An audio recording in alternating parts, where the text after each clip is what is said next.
السلام عليكم ورحمة الله تعالى وبركاته أخواتي. إن شاء الله تكونوا على خير وبخير يا ربي في أتم الصحة والعافية. كما كتشوفوا في الصورة هذا واحد الموديل اللي طلبت مني واحد الأخت أنني نتقاسم معكم الباترون ديالو، فأنا غنتقاسم معكم بطبيعة الحال الباترون والفصالة وكذلك الخياطة. نتمنى إن شاء الله أنكم تبقوا معي حتى لآخر الفيديو وتبعوا معايا غير بشوية، ولا طبقتوه إن شاء الله أكيد غادي ينجح معكم 100%. تماما بحال الفيديو السابق اللي كنت حطيت لكم ديال البوني ديال بوركيني. بزاف ديال الاخوات اللي جرباتو وخيطات ليها، وكاين اللي خيطات حتى البنيه ديالها ونجح معاهم، وهذا الشيء كامل خلاوه ليا في التعاليق. كنشكركم بزاف على التفاعل ديالكم، ونبداو الفيديو ديالنا بسم الله. فهنا البنات غادي نحتاجو واحد الثوب اللي غيكون عندي هنا مطوي على 2، العرض ديالو 75 والطول ديالو 70 سنتيمتر، ومن هذيك 70 سنتيمتر ل 75 سنتيمتر. كما كتشوفوا هذاك الخط اللي درت لكم هنا، هذا هنايا اللي دايره بالسنتيم. فهنا غادي ندير واحد الخطوط اللي غادي نعلم باش غادي نقطع. هنا غادي يدوز المقاس، يعني هاد الخطوط هادو اللي درت هكا اللي غادي ندير، فهنا غادي ندوز بالمقاس. منين غادي نقطعو هنا غادي نحصلوا بحال الشكل ديال يعني الزيف اللي كنديرو اولا الدره. يعني هنا الدره ما بزاف ديال الاخوات بحال دابا ديال الجزائريين والتونسيين لقيتهم ما كيفهموش، يعني شي مره فاش كنقول الدره ما كيفهموهاش. يعني هو الزيف، يعني غطاء الراس كما كنقولوا. هنا صافي هانتوما هاد الخط اللي درته انا غادي نقطعو اولا غادي ندوز عليه بالمقاس كما كتشوفوا. فنعاود نذكركم البنات، عندي واحد الجهه المغلقه هي اللي عندي من التحت كاع، هذيك الجهه فيها 75 سنتيمتر، والجهه ديال الطول هذه دابا هنا اللي كتبان لكم ففيها 70 سنتيمتر. هنا البنات انا غادي نحل، فهنا غادي نحصلوا على شكل ديال الزيف كما قلت لكم. هنا هانتوما كنحصلوا على هاد الزاويه بحال هكا، ومن هنايا القنيتات اولا هادو هما اللي بحال اليديدات ديال الزيف ديالنا كما كتشوفوا هنايا. صافي من بعد ما قطعنا هاد القطعه البنات غادي ندوزو دابا باش نطبقوا الباترون ديالنا كما طلبت مني الاخت الكريمه.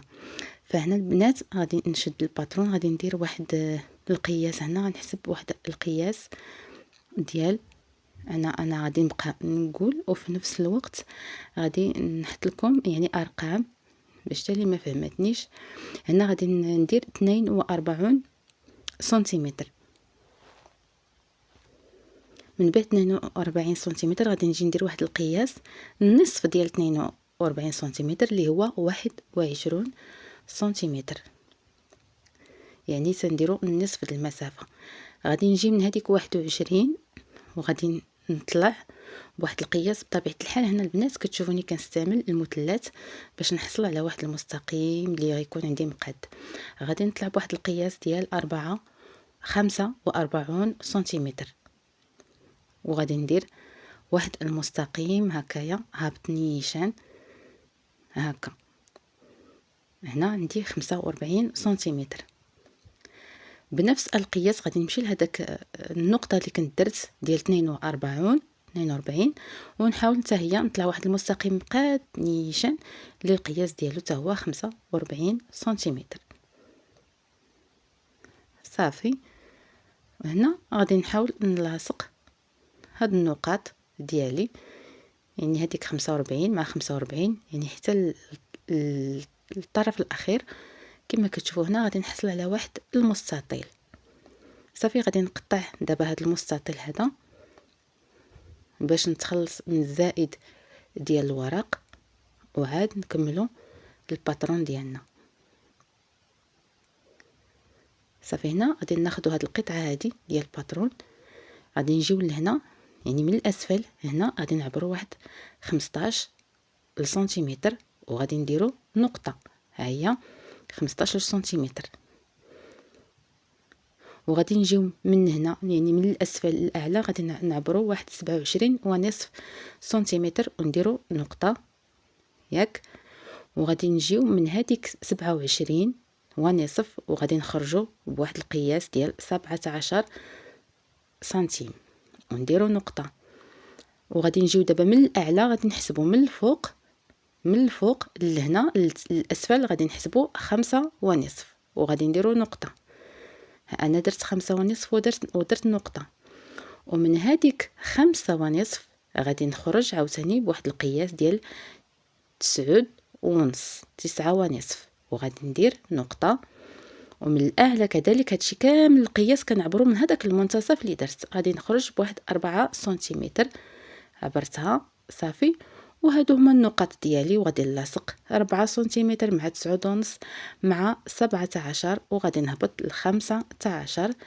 ممكن هاد العمليه هادي تقوموا بها كما كنقول لكم دائما، يعني غير بالايدي ديالكم تلصقوا النقاط. وإلا عندكم الادوات ديال الفصاله غادي يكون من الاحسن، ما عندكمش ماشي مشكل.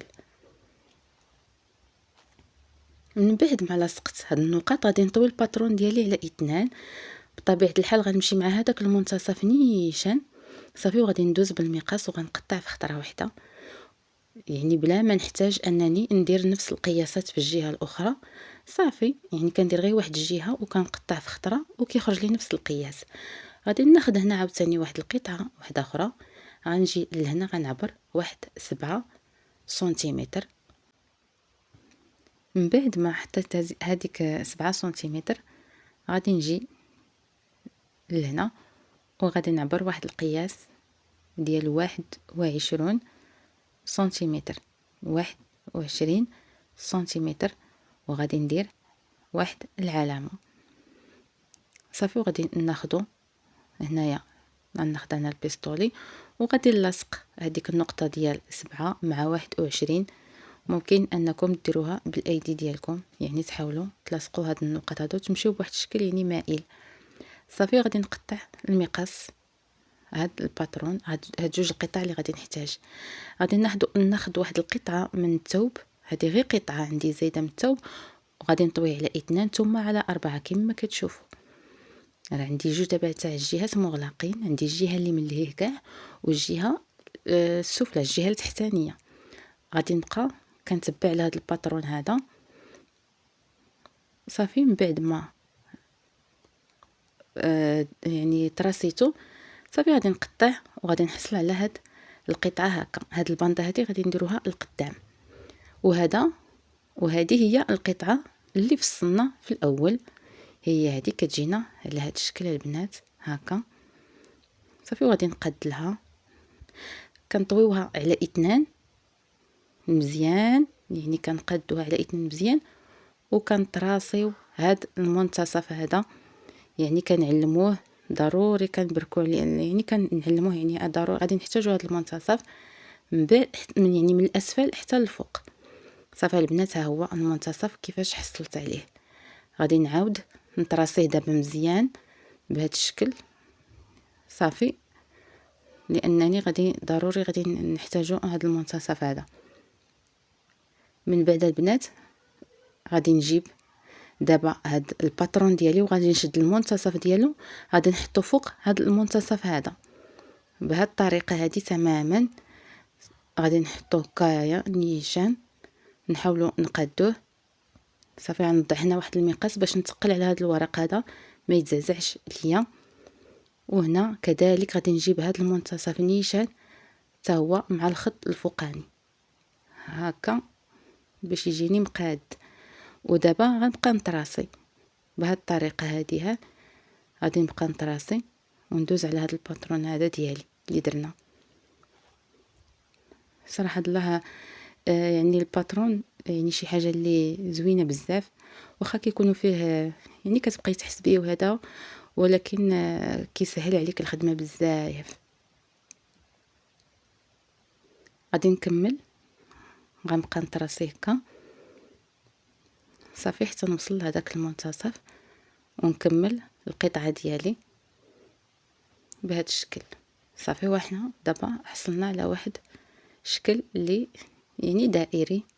غادي ناخذوا هاد القطعه هذه اللي كنا فصلنا، غنطويوها على 2 هكا ونحاولوا نقادوها مزيان ونعاودوا نطويوها مره اخرى ونحددوا المنتصف ديالها. من بعد ما حددنا المنتصف ديالها وعلمناه غادي نجيبوا هاد القطعه التحتانيه وغنديروا المنتصف ديالها مع هذاك الخط ديال المنتصف اللي علمنا، وغنبقاو كنلاقيوها مع هاد القطعه هذه هكا كما كتشوفوا. من بعد غنمشيو ندوزو عليها بخياطه ها نتوما البنات من بعد ما خيطناها جات بهذا الشكل هكا تماما. كنلصقوها. كيبقاو لنا هاد الجوانب البنات يا اما غدوزو عليهم بسورجي يا اما غديروا لهم كفه. ها نتوما هادشي كامل اللي كيبقى لينا هكا يعني يا اما كدوزو بسورجي يا اما كفه. انا هنا هاد الجهه هادي وهاد الجهه الاخرى غادي ندوز عليهم بكفه، يعني غادي نطوي الثوب ديالي وغادي ندوز عليهم بكفه هكا تماما كما كتشوفوا بهذه الطريقه. والجهه الاخرى حتى هي هنا نتوما راني كففتها بهذه الطريقه هذه، يعني كتاخذوا غير شويه وكتخيطوا الثوب ديالكم كطويوه صافي. من بعد البنات ما طرقنا هذه القطعه هذه اللي في الامام كما كتشوفوا. دابا غادي ندوزو لهذا الخط هذا الدائري هذا اللي تراسينا، غادي ندوزو عليه بآلة الخياطه. غادي نخيطو غادي ندوزو عليه عادي بخياطه عاديه هكايا، يعني من البدايه حتى للنهايه، باش غادي نديرو واحد الكشكاشه وغادي نبقاو نجبدو واحد الخيط. يعني كيكون عندنا جوج تاع الخيوط غادي نجبدو واحد الخيط هكا وحنا كنديروه في الكشكاشه ديالنا صافي. كتجبدو كتحاولوا تجبدوا في الثوب ديالكم، كتبقاو تجبدوا يعني حتى كتوصلوا للطرف الاخر.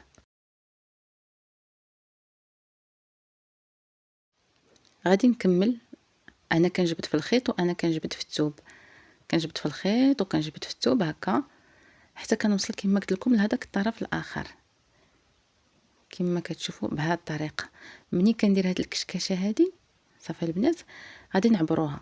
خص هاد الكشكاشه توصل لواحد القياس ديال 15 سنتيمتر ونحبسو. خصها توصل لواحد القياس ديال 15 سنتيمتر. المهم خصني نلقى في هاد الكشكاشه اللي درنا 15 سنتيمتر صافي ونحبسو ونعقدو الخيط ديالنا كما كتشوفوا هكا صافي. خليوها ب 15 سنتيمتر بهذه الطريقه. كانت دابا راه الشكل واقيلا بدا كيوضح. وغادي نجيب واحد لاستيك اللي الطول ديالو غادي يكون 7.5. غادي نطرقوه من هاد الجهه ومن هاد الجهه عاد غادي نثبتوه. دابا غادي نثبتو من هاد الجهه هذه هي الاولى ياك، وغنقطع وغادي ندوز نثبتو من الجهه الاخرى ياك. ودابا عاد غادي نشدو هو وغادي نطرقو صافي. غادي نبقى كنجبد ونحاول ندوز فوق داك الخط ديال الكشكاشه اللي درنا صافي البنات. من بعد ما ثبتنا هذاك اللاستيك ديالنا كتجينا كيجينا الشكل هو هكايا كما كتشوفوا صافي. وغادي نحاول دابا نحطو نلبسو المانكا. فكما كتشوفوا انا المانكا دايره لها يعني دايره بوني من التحت ودايره شويه الفوليم يعني باش يبان بحال الشعر كما كتشوفوا. المهم انا كتشدوا هذيك الجهه الاماميه هي الاولى كتوضعوها يعني جهه الجبهه هكاك وتبقي كتدخلوا داك الفوليم هو الاول يعني كتدخلوا من تحت هذاك اللاستيك صافي. وكتثبتوا هذا التيربان هذا ديالكم وكيجي البنات على هذا الشكل. صدقوني انا يعني فاش قيستو انا جا حسن من المانكا، يعني جاني مقاد حسن من المانكا. كما كتعرفوا الراس المانكا ضروري تيكون شي شويه صغير يعني ما كيكونش بحال ديالنا. المهم ولاني كيقرب الفكره وكيبين لكم الموديل كيفاش جا. صافي ان شاء الله البنات نتمنى الفيديو يكون عجبكم تكونوا فهمتوه وتبعتوا معايا يعني حتى الاخر باش ما تفوتكم حتى شي مرحله. نتمنى ان شاء الله الاخت اللي طلبت مني هذا الباترون هذا تكون في المشاهده. وكذلك البنات الى عجبكم الفيديو ما تنساوش تخليو لينا لايك وكذلك تبارطاجيو الفيديو وخليو لي كومونتير زوين بطبيعه الحال الى عجبكم الفيديو. كذلك الى جربتوه ما تنساوش انكم تشاركوا معنا الاقتراحات ديالكم واش عجبكم واش نجح معكم. وانا اكيده انه الى تبعتوا يعني داكشي اللي قلت لكم يعني ما فيه حتى شي تغيير راه غادي ينجح معكم. وحاجه اخرى البنات انا الموديل فاش كنتقاسم معكم يعني راه ماشي حتى انا كينجح معايا من اول مره راه كنديرو وما يصدقش نقدر نديرو لثالث مره عاد ينجح معايا وعاد كنبارطاجيه معكم. فنتمنى ان شاء الله نكون موفقه في موديلات اخرين ان شاء الله اللي غادي نحاول نشارك معكم. واحد الموديل اللي شبيه بهذا غير هو بالثوب ديال الليكرا يعني الثوب كيتيري وصغير على هذا فتا هو كيجي زويون. ان شاء الله غادي نقدر نتقاسم معكم في الفيديو المقبل. وشكرا لحسن التتبع ديالكم. شكرا الاخوات اللي كيتواصلوا معايا ونتلاقاو ان شاء الله فيديو اخر بإذن الله. خليو ليا لايك إلا عجبكم الفيديو كما قلت لكم قبيله، واشتركوا في القناة باش إن شاء الله يوصلكم كل جديد. وإلا كنتم مهتمين يعني بهذا المجال ديال يعني الخياطة والفصالة خصوصا بالمشاريع المنزلية، فما تردوش أنكم تفعلوا الجرس باش فين ما نحط شي فيديو إن شاء الله يوصلكم. شكرا لحسن التتبع ديالكم. بسلام عليكم.